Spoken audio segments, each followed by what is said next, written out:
welcome to tonight's episode of Math for Antiracism with Teachers to Teachers Global. I'm Callie Herring, Director of Global Partnerships, and we want to get started tonight by sharing that here at T2T Global, we stand in solidarity with the AAPI community, particularly in the United States right now, and we grieve the pain and trauma that has been caused and is continuing to be caused by the longstanding and ongoing acts of violence committed against Asian Americans. We grieve the day-to-day occurrences. We grieve the increase in hate crimes that have occurred over the course of the last year. We grieve, or hate crimes targeting the AAPI community in the last year. And we grieve the lives taken in Atlanta so senselessly. We also grieve that it took such a tragedy for so many of us to pay attention. We see you, we stand with you, and we are committed to dismantling white supremacy in all of the spaces that we occupy. So at T2T Global, we envision a world that is just and equitable and shaped by quality math education. This world has no place for white supremacy in it, which brings us here. It's not enough to simply denounce racism and white supremacy, but we must actively work to dismantle them at all times. Math for Anti-Racism was birthed from our organization's commitment to change.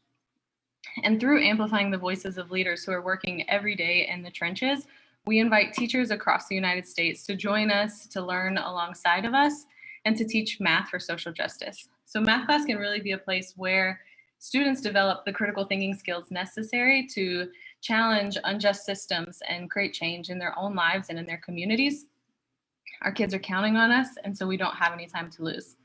And today's episode with a focus on equitable partnerships is one that I personally am very excited about and have been eagerly anticipating. So as the Director of Global Partnerships, it's my job to ensure that our organization practices anti-racism and lives out our values through our partnerships all of the time, which essentially drive all of our impact work around the world with a focus on Latin America. It matters across the Americas in the context where we work. And I personally have had the opportunity to live in 4 different countries in North America, Central America, the Caribbean, and South America, and have truly been amazed by things that are so different and special about each of the contexts that I have been able to call home, and also am able to see how connected we truly are across our differences and across these different geographical contexts, and how truly parallel the challenges that we often face are. And the parallelness of our challenges creates a really incredible opportunity for us to be able to come together and learn from one another. And so today we get to do just that. The 3 of us who are on the call and hosting this live chat tonight are white women, and we recognize that our work inevitably impacts the lives of students and teachers of color. Therefore, anti-racist partnerships must be at the core of what we do. And this isn't just for us. Across the United States, 79% of public school teachers are white, and over 50% of students in public schools are students of color. We know that building and working in authentic partnerships across lines of differences is essential for the well-being and the success of our students and kids everywhere. So today in this conversation, we're going to be digging into how we can work together to share power equitably in partnerships. And to do so, we have invited one of the partners that T2T Global has had the pleasure of working very closely with in Guatemala for several years now. And we believe that all of us can learn something from our guest Amanda's experiences. So with that, I will turn things over to our Executive Director, Callie, to introduce today's guest. Thanks, Callie. So before we get started, I really just want to share a little bit more about Amanda's background and why we're so excited to have her here today. Amanda Flayer is Director of Professional Development and the founder of the Puerta Abierta School, Library, and Learning Center in Santiago Atitlán, Guatemala. Amanda, a UC Berkeley graduate, arrived in Guatemala in 2003 as a Peace Corps volunteer after teaching in Oakland public schools as a bilingual teacher from 2000 to 2002. While she never imagined that she would be planting her roots in rural Guatemala, she couldn't be happier living in a colorful rural village with her husband, 2 rambunctious daughters, and equally rambunctious dogs. Amanda feels fortunate to have work that is creative, meaningful, and keeps her connected to the playful spirit of children. Amanda, I'm so grateful that you are with us today. We are so grateful for your partnership and the partnership of La Puerta Abierta. Before we dig into these questions, would you just share a little bit more about what La Puerta Abierta is, what you do, who you are, a little bit about your approach to this work.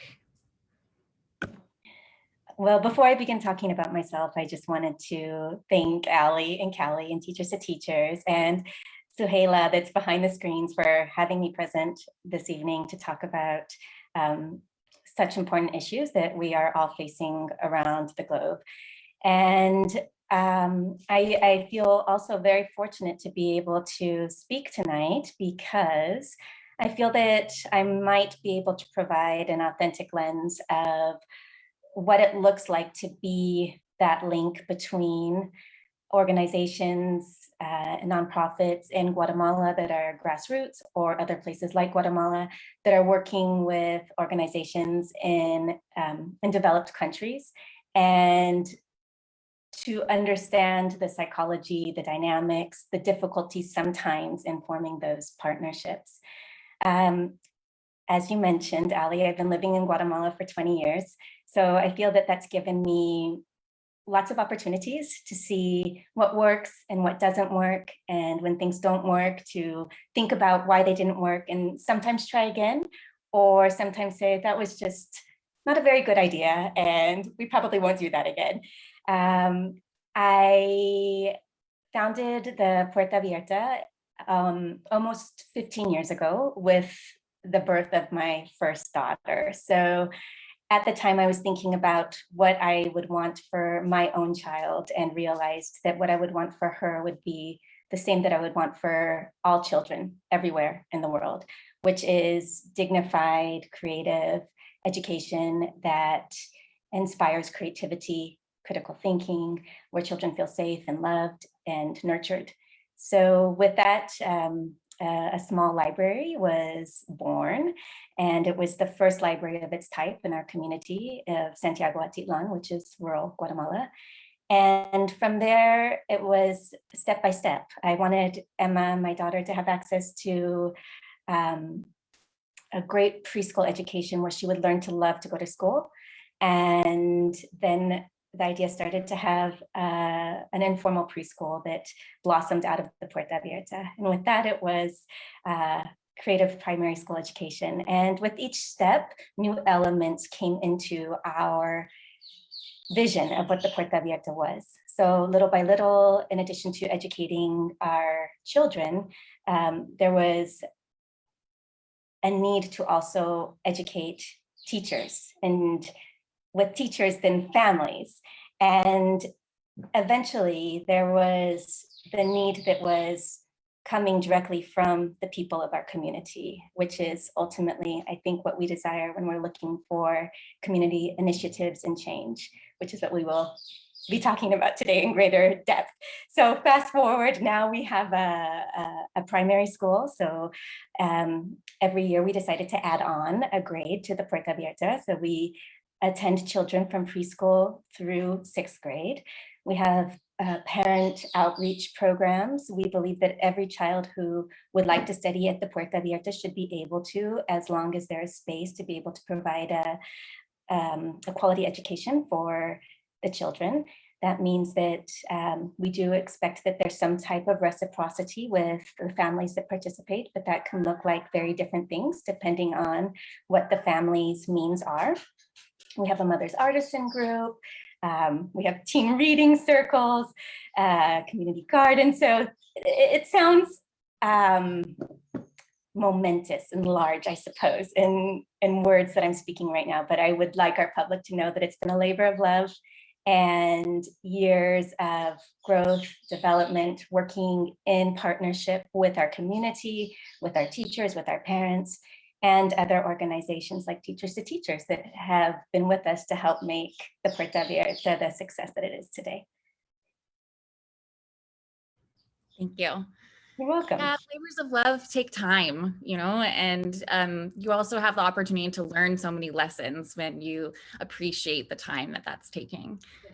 Something that, you know, we talk about a lot as a team is partnership and how to share power equitably with our partners in the field. A lot of times I think people talk about equal partnership and working in equal partnership, but how can we push that a little bit more and challenge that? and really look for building equitable partnerships. So kind of what are your thoughts on that, and how can we as organizations continue to protect that equity and partnership? Thank you, Ali. That's a really wonderful question, and a profound question as well. I have a feeling that throughout this conversation tonight, I'm going to be talking a little bit about a book that I love. It's called Doing Good, Says Who, and it's written by two of my role models, Connie Newton and Fran Early. And so they really go into these questions about partnership and what makes meaningful partnerships. And one of the key components or principles that they talk about is the idea of doing with rather than for. And I think that that is a principle that I've seen on both ends. I've seen organizations come in that would like to do for rather than with, and the results of that are generally not positive and not long-standing, right? So I think that one of the components of sharing power equitably comes with that idea of doing with, so that we know that there are two groups. There's a partnership, and both groups are able to see and respect the people on both ends and learn together. So I also think that how we can establish partnerships in a healthy way have a lot to do with what you mentioned, with time and patience. So I was reflecting as well on the partnerships that we've had at the Puerta Abierta and the ones that have been meaningful and positive, with positive outcomes. And what came to mind, and perhaps it's because we're talking with Teachers to Teachers today, is our history with Teachers to Teachers, which has been developing over 4 years. So that's a long time. And I remember the steps that were taken to establish that partnership. So the very beginning, I joked with Teachers to Teachers because it felt like a speed date. Like we were checking out Teachers to Teachers and Teachers to Teachers was checking out the Puerta Abierta. But that was important. It was important for us to understand who were the people that were connected to Teachers to Teachers. And what were the intentions of Teachers to Teachers? How did Teachers to Teachers work? What were their philosophies? And did they match up with what we were doing with the Puerta Abierta? And then there was a process of gaining trust and learning to know each other. And that also takes time, right? There were questions that were asked on both ends. And then there was this very delicate process. And it was something that I also experienced when I was in the Peace Corps. And I learned that when we are visitors in another country or another culture, it's evident that we're going to have ideas of what we think works or what we think might be done better or best, right? And so what I really appreciated about Teachers to Teachers was this idea of first coming and observing our school, seeing what we did, seeing what worked, what our assets were, what we were strong at, and really understanding our form of educating, as opposed to coming in and just seeing what we were weak at, right? And then there was a true partnership. And by that, I mean that the teachers from Teachers to Teachers came and offered trainings to our staff. Then they offered modeling to our staff. And then they offered accompaniment to our staff and feedback. So to me, that's a partnership. And then there was also accountability and follow-up and feedback to see also what Teachers to Teachers could be doing differently or better to be able to meet the needs of the Puerta Abierta. I love to hear that story. And I know that the foundings of the partnership between T2T Global and La Puerta Abierta actually extends from beyond my time with the organization. And so, one of the things that we've really been working on lately is thinking, exactly what those steps that you just laid out, how are we ensuring that we're operationalizing that so that it didn't just happen, in one place or, but it's something that we can continue to ensure is upheld, that communities are honored and valued and seen as dignified and worthy and intelligent and with much to offer, you know, everywhere that we partner. Right. And I just want to add one more thing, Callie, that you're reminding me of. So about 2 years ago, one of our big desires at the Puerta Abierta was to create a math curriculum. We are a school that is founded on principles of literacy and reading appreciation, and we've been lacking behind in our math development.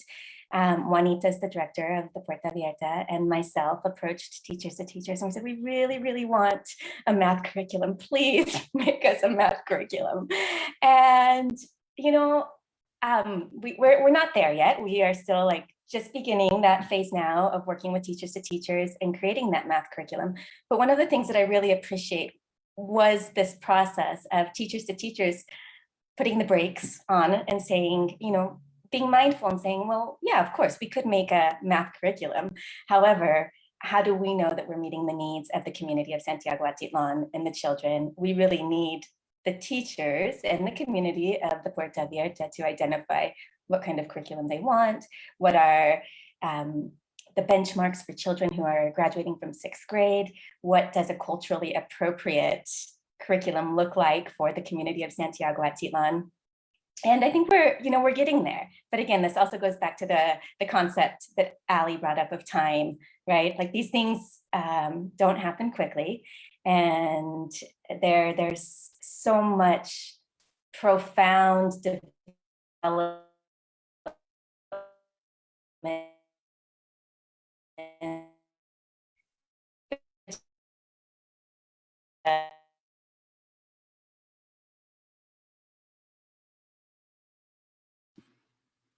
I think we're losing you, Amanda. Are you still there, Ali? Is it my internet? I'm still here, yeah. Okay. Fingers crossed for. Yes, hopefully she'll be able to come back in. We'll give her just a moment. Well, while we're waiting, one of the things that Amanda just shared that I really love is just the idea of vetting each other, because I think that really gets to kind of this next question that we have in mind, which is around mindset, and kind of just how does mindset influence partnership dynamics?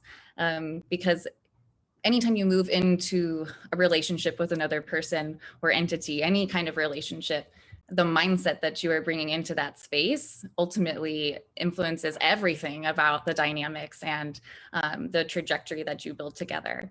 So one of the things that I really love about that story is just that both organizations had that similar kind of mindset of, I want to make sure that you're a fit for us and that we're a fit for you, because if that doesn't work, then the partnership doesn't work.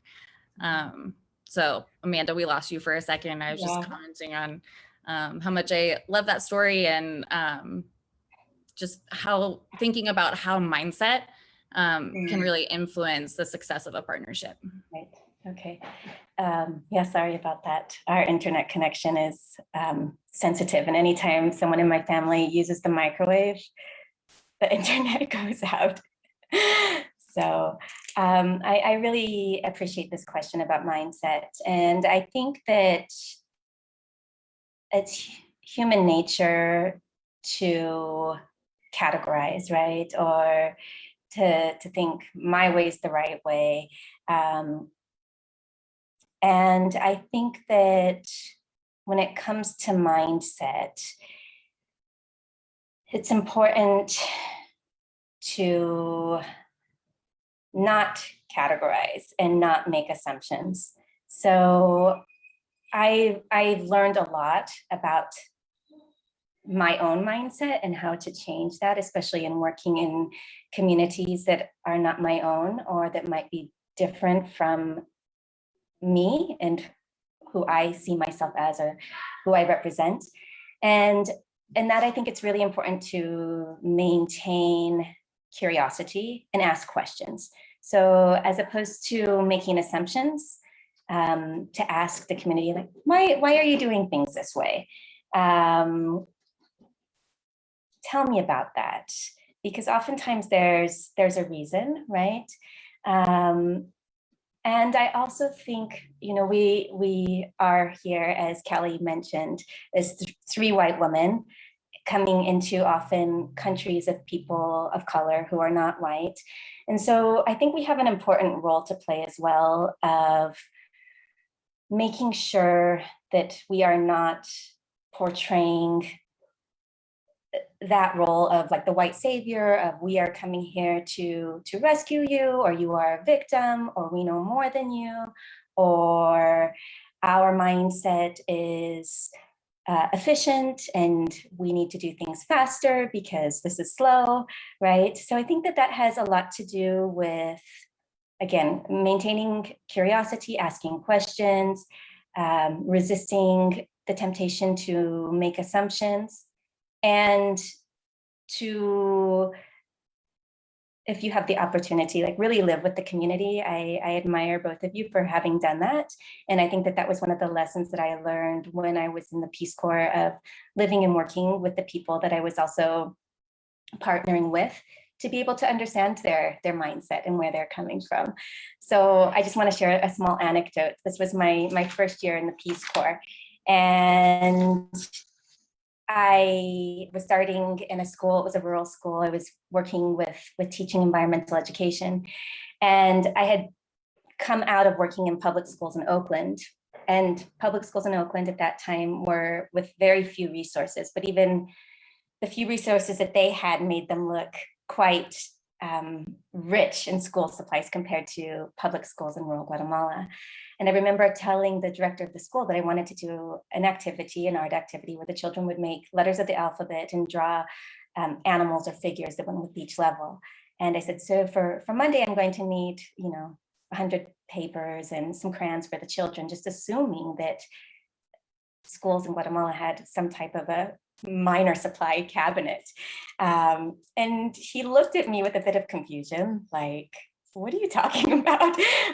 We don't have extra paper. If you want to do this, you can, but we don't have those supplies here. So it was a really good wake-up call and an introduction for me, again, to be careful of the assumptions that I was making for what people had or that they didn't. Yeah, the conversation about assumptions is such an important one, and to recognize, like what you said earlier as well, it's human nature for us to make them. And so taking a moment to stop and say, what assumptions am I making? How can I unpack those? What's the impact of those on what I'm trying to do, whatever my intentions might be here.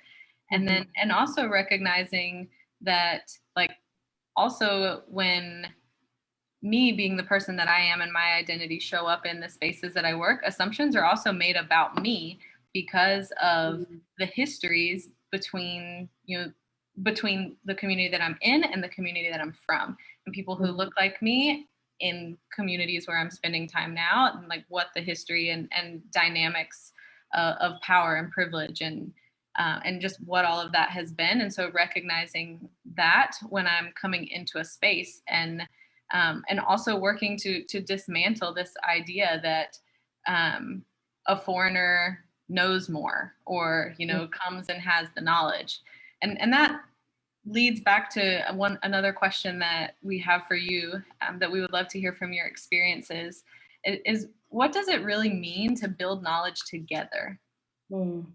Right.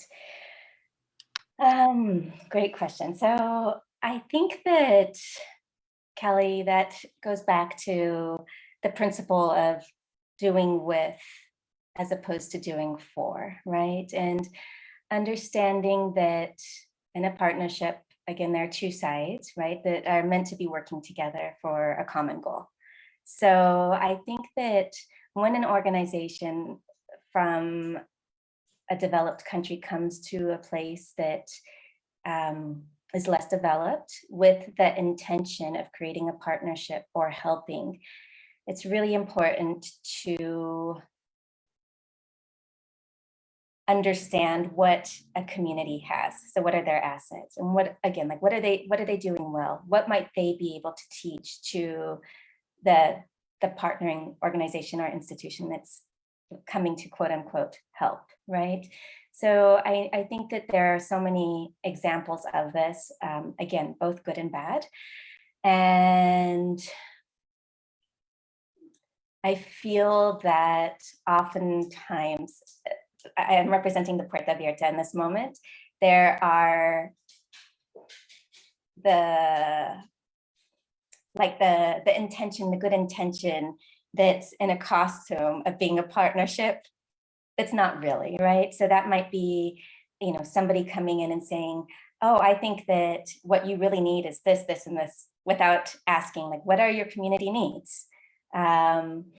Or saying, you could be so much more efficient in growing crops if you only did this, this, and this, without really understanding why a farmer or a small NGO co-op might be doing something a certain way. So I think that idea of like a true partnership of people and organizations coming together has to be two ways. So an example of like a positive partnership, I feel, another example would be an organization that we work with at the Puerta Abierta that's called Mayanza, and they focus on health education for children and families.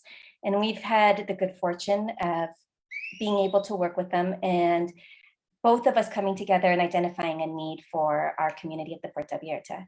In addition to working with children, they now focus on working with the mothers of our children. So they've created a healthy mothers group where the mothers can exercise together. They've provided salaries for a local exercise trainer, and I love that. I mean, that's something else that's an important component, that they have people on the ground that are local within our community to be working with our mothers. And also they have a local coordinator who helps the mothers with talking about nutrition and diet and healthy eating habits. And like, just to bring things full circle, now the mothers of this group are organizing themselves to walk and exercise together, even when it's not a day when their group is meeting. So to me, that's a true partnership. And that's where you also see signs of success and positive outcomes. Definitely. And I'm drawing connections and remembering, the conversation that we're having right now is really based in an experience of NGOs that partner between different countries. The same is true for teachers in the US and the classroom as well. And I've heard you talk about, and one of our questions for, if you want to speak to it a little bit more, is what's the potential danger in partnership? What can happen if it goes wrong? And I've heard you already share some examples of harm that could be caused or the lack of positive outcomes. And I think it's important for classroom teachers also, no matter where they are, to recognize, that partnership is not just a thing for organizations, it's also a thing for people. And, when I was teaching in North Carolina, in a community that wasn't where I was from, but was very similar to it, it was important for me to have all of these things in mind too, and not show up thinking I graduated with my teaching degree, so now I have all of the knowledge needed to determine what's going to happen in my classroom. No, if that is my mindset, then the outcomes are not going to be positive for my students. But when I look for a way to work in partnership with the families and the culture, and organizations in the greater community that my kids are a part of, then I'm much more able to build something together with them. And thinking about, there is a danger there in getting it wrong and thinking that I'm the knower and that, I'm here to serve you, but that means that I'm the one who, like, that you have to do what I say, and because I have your best intention at heart. Like, do you have anything else that you want to speak to about, when it goes wrong? Right. Yes, another really good question, because there's so much that can go right, and there's also so much that can go wrong, which is why it's really important to be having these conversations now. I think that it's very easy for people to go in with a mindset of I'm going abroad, I'm going to volunteer, I'm going to change the world, and that's okay, but there can be harm in those like naive notions as well, right? So I think what I see most often in what goes wrong is like the creation of a dependency. So that might be when there is lack of partnership, and especially perhaps like a local integrity with what the project really is, that you know, there could eventually just become a connection of finances or an expectation even on the side of the receiver that this organization is going to continue to nurture me in a way that might not be healthy or sustainable, right? So I think that can be very, very complicated and a potential danger of what somebody's intentions might be. I think in addition, when we have partnerships that might not be thought out for like the long term, there might eventually come a point where, you know, for example, if this is a much smaller example of a partnership, but let's say there's somebody with the means to sponsor a child to go to school in Guatemala. And then at one point they say, I don't want to sponsor that child anymore, or I can't sponsor that child anymore. And then suddenly, you know, there's sort of a break in the long-term goal of that child, which can have like very serious effects. So I think it's just important to think about intentions and to make sure that good intentions are the best intentions, right? I think that something else that I see occasionally in like quasi partnerships is how poverty is portrayed. And I think that also goes back to mindset. So we're kind of making connections with all of the questions. Again, in the book that I mentioned at the beginning of this conversation, Doing Good Says Who, Connie and Fran talk a lot about this idea of poverty, and you know, a North American vision of what poverty might be could be lack of objects or health care, belongings. Whereas in places like Guatemala, poverty might be more associated with not having a voice or being without power, being disconnected or isolated, right? So I think we have to be careful when, you know, when, for example, we're talking about people who participate in a project, and if we label them as pobres or humildes, right? Sometimes in the United States might have this idea that it just means like low income, but in a different culture, it could mean something else. And I think, you know, in partnerships as well, I think that this is something that Teachers to Teachers has done a really good job with. And I also like congratulate the Puerta Abierta for doing the same, of really, you know, when we're talking about our programs, to be celebrating the successes as opposed to focusing on the struggles, right? So I think that's really, really important to maintain the dignity of the people that we're partnering with and we're working with. And to me, it's very evident when we see, you know, for example, a Facebook post about like, look at this poor person and all their struggles. And then when you see something that's about resilience and what this person has accomplished, right? It's a totally different portrayal of that individual. So, you know, I think that if we are invested to making healthy partnerships, there's still the potential that something could go wrong, but I don't think that they'll go as drastically wrong. And I don't think that they will be wrong in a way that, you know, they're affecting in a huge impactful way community or a project. I think that things can be dangerous and hurtful to communities if the partnership isn't well thought out between the partners prior.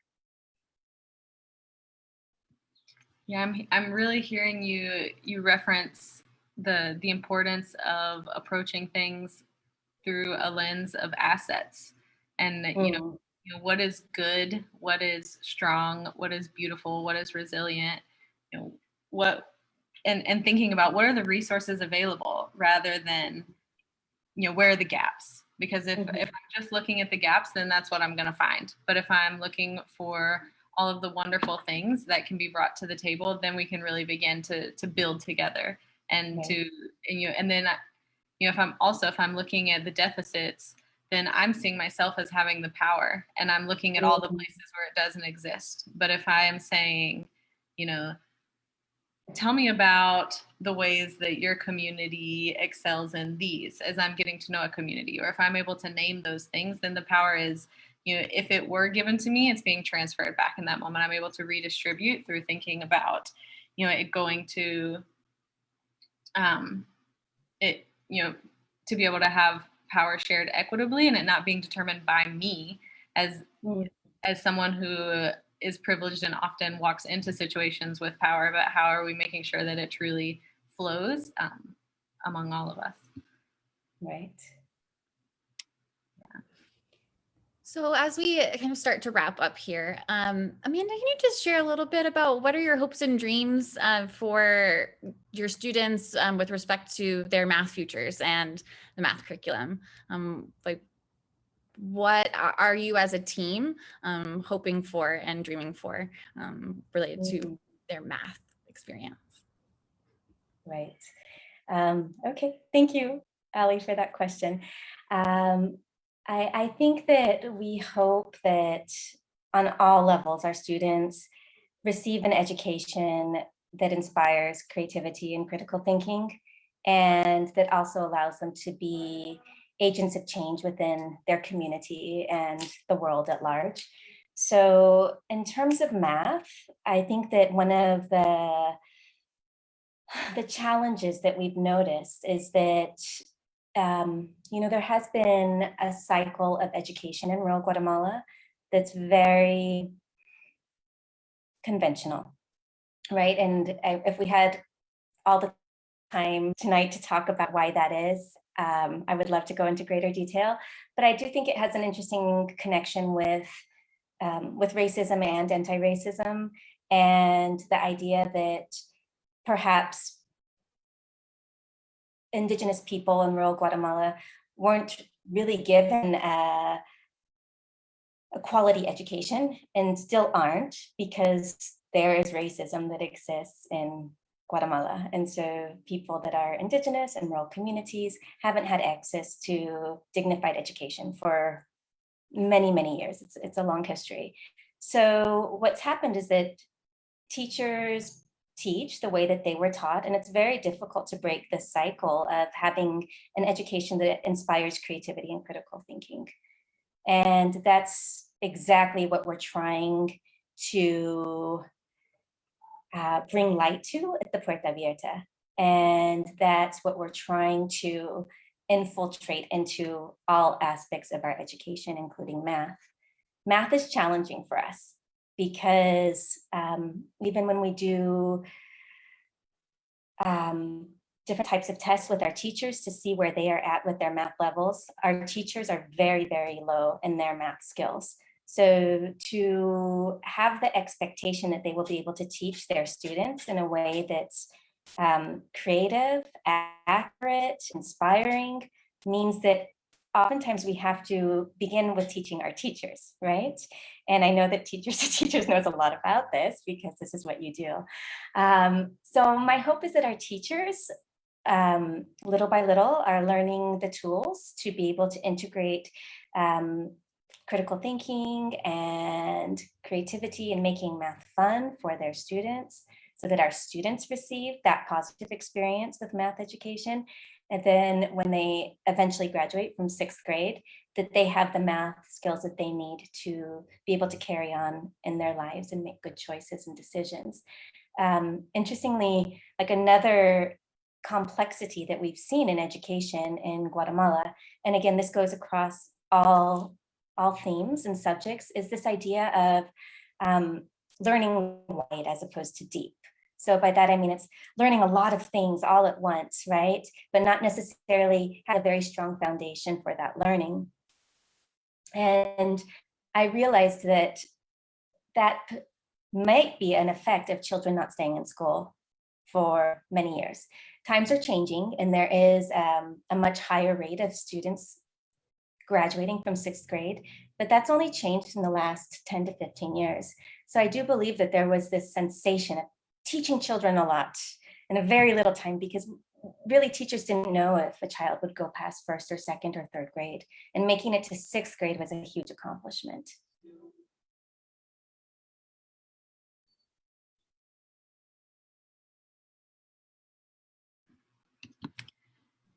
Amanda, first of all, thank you so much for sharing your experiences with us tonight. I know that we could continue on with this conversation. I know that we're thinking about, we're hoping to be able to continue to dig deeper into all of this. But so much has already come up that I know that we'll be reflecting on and digesting as a team over the weeks to come. And so thank you so much for you sharing your thoughts with us, and also for the partnership. We hope that it's one that will last a long time, and we always learn from you and from your team, and from Juanita and from the teachers in your community. We hold you very dear, and so we're very thankful for the relationship that we get to continue to be a part of. We're already over our time for today, and so thank you to our audience also for tuning in. And also, we will, for the teachers of you who are out there, educators, particularly from the US, if you're interested in engaging in this conversation deeper with us, we invite you to join our community of practice on Participate. So we will add a link to the comments where you can do that. And in the upcoming days, you'll be able to access discussion questions where you can engage with our team and with other educators around these themes of sharing power equitably in partnerships. So we'll make sure that is shared there. And this is certainly not the last conversation between T2T Global and La Puerta Abierta. So we know that this will be continuing. And encourage everyone to stay tuned, and thank you so much for joining us. Thank you, Callie and Callie, and Teachers to Teachers. I just want to express a very heartfelt gratitude to you all and the organization of Teachers to Teachers for creating such an important platform, and to begin to discuss some difficult yet very meaningful pláticas, conversations around racism and anti-racism partnerships. I am inspired and grateful